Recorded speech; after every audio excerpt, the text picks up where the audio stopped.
anak. Diyos, inay, mga tol, tara na. Tanghali na. Kayo magsikain na din eh. At pagkatapos nyong kumain, hugasan yung mga pinggan. Ha? Opo, Nay. Pagkatapos nyan, huwag na kayong tumambay dyan. Gawin nyo na yung mga trabaho ninyo.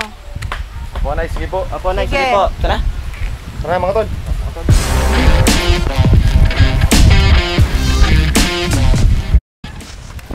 Tara na, bata lang tayo sa sala. Oo nga.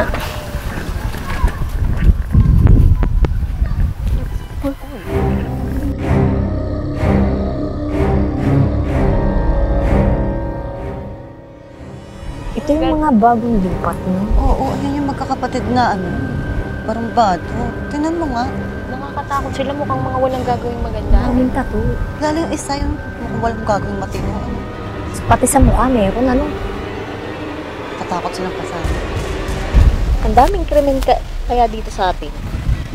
Di kaya... Baka sila nagawa nun, halata naman sa mukha nila eh. Oo nga. Kaya nga sabi ko, di ba, mukha silang mga walang gagawing maganda. Kaya nga. Mula pa din lumipat yung mga yan, ganun na. Ang dami ng krimen dito, di ba? Oo naman. Kaya si na chairman doon ay busy-busy. Tara, nakakatakot naman yung kapitbahay natin yan. Yan. Parte dyan na. Yan. Yan, Peti, yan. Iikot mo. Inay, tigas naman ang paa niyo. Ay, pagsensya na. Ay, galing ako sa Tumana eh. Buti nga pina-extra ako ni Na Maria.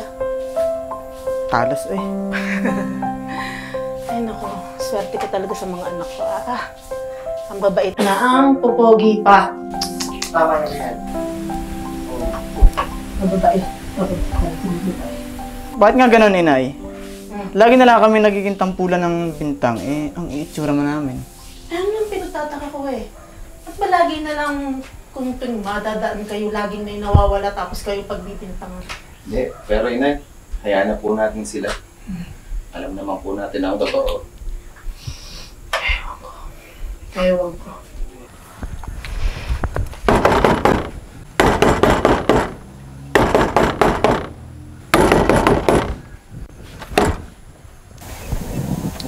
Bakit po? Nasa anak mo magagaling?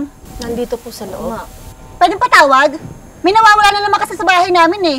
Bakit lagi na lang pagka may nawawala mga anak kong pinagbibintangan ninyo? Bakit hindi? Sa itsura pa lang nila eh. Magnanakaw na sila. Oo nga. Gano'n ang mga itsura ng mga anak ko? Magnanakaw na? Sino pa ba? Wala na ba kayong ibang pagbibintangan kundi mga anak ko? Maghapon nandito mga anak ko, pag uwi ko minamasahe pa ako. Kung pinagtatakpan lang yan. Papabarangay ko yung mga anak mo. Masyado na sila. Di pa barangay mo. Talaga? Punta doon. Talaga? Halika na.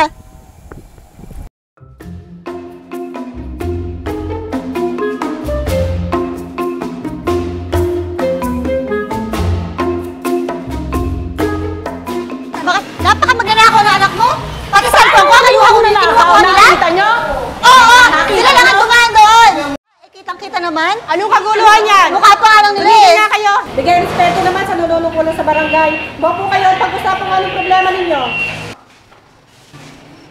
Anong problema nyo? Anong kaguluhan to? Bakit kayo napasadya sa barangay? Sila po ang magnanakaw po. Paano mo napatunayan? Naku, nagbubulag-bulagan lang kayo sa ginagawa ng mga... Anong magbubulag-bulagan? Wala naman kayong ebidensya. Tinan mo naman yung tsura ng mga anak. Sila lang ang dumaan doon. Sila lang. So dumaan lang, nakuha na yung Hindi, gamit may ninyo? may Kaya nakakita kayo pumasok nandito sa sila. barangay para ayusin yung problema ninyo. Yung pinagbibintangan yung magnanakaw. Kung may ebidensya kayong napruweba, pwede ngayon pwede nyo kasuhan yung anak niya kung mayroon kayong ebidensya. Kasi Anong po ebidensya kapitaan nyo? na ang ebidensya lang nila. Ang mga itsura ng mga anak ko, pinagbibintangan na nila. Kung Hindi ba ba ganito? ang itsura ng isang tao para pagbintangan? Kung kayo may katibayan na sila ang nagnakaw o kayo ay may testigo na mapatunayan na sila ang kumuha, pwede nyo silang kasuhan. Pero kung pagbabatayan nyo lang ang itsura nila, hindi batayan ng itsura ng isang tao para sabihin nyo magnanakaw. Baratingas lang po ang mga ito, pero mababait po yung mga yan. Hindi ko yan pinalaki ng masasamang tao.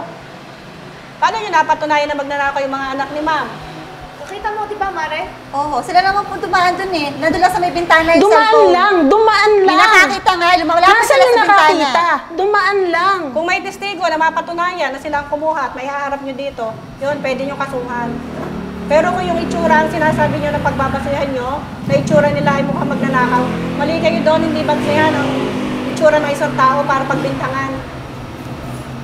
Hindi mo na kasi. Paano niya nasabing sila? Tutoy, nakita niyo ba yung cellphone na binibintang sa inyo?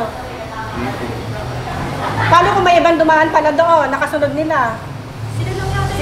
Sila lang po laging nire-reklamo doon. Wala nang dumating sila sa lugar natin. Maraming wala. Opo, Sherman, wala dumating sila. Napakadami na nangyaring nakawan doon. Hindi Ganun na naman nga, kung may siguro. mahaharap kayong testigo na silang kumuha, pwede nyo silang kasuhan. Payag po ako doon kung may testigo sila. Kung talagang mga anak ko may kasalanan, bakit ang hindi parusahan? Tama si Mac, kaya magharap kayo ng testigo, nakakita na silang kumuha para maayos ang usaping ito. Ka nang pumalag! Kayo pala nagawa ng kabulastugan sa barangay na to. Pamilya kong napapagbintangan! Dito. Tara na mga tol, dali natin sa barangay ito. Tara tol! Ano yun? Hala, tingnan mo ko dito. Dali yung mga magkakapatid na barumbado. May ginawa na naman yata. Hala! Huwag ka nang pumalag! Kayo pala ang may kasalanan kung bakit ang dami nawawala dito sa barangay.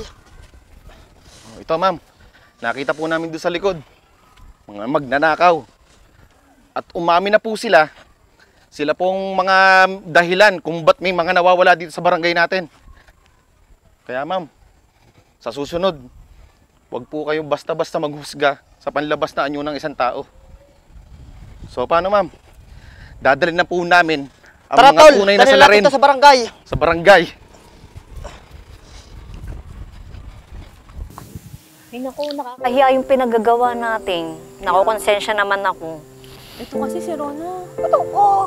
Parang di rin kayo Oo nga, ito na nga eh. Huwag na tayo magsisihan. Ano, tayo naman lahat eh.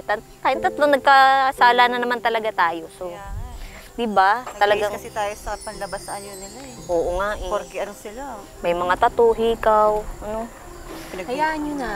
Pwede naman tayong magsuwali. Sorry na lang tayo. Talagang totoo yung ano? Yung kasabihan? Social book by discover. Oo. Totoo pala talaga. Halika na, tayo na Eli at humingi tayo ng tawad. Tara.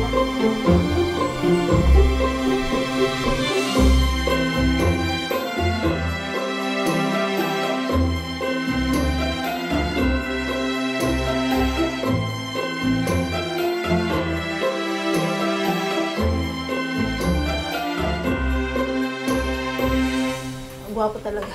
Inay, bakit ganun? Laging kami na lang ang napagbibintangan. Yung bagang tampulan ng mga patay.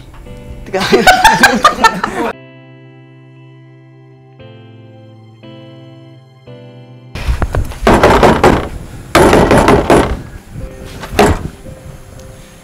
Ano po yun? Bakit po? Nasaan ako magagaling? Nandito po sa loob. Palabasin mo nga sila! Magnanakaw yung mga yan eh! Ulit!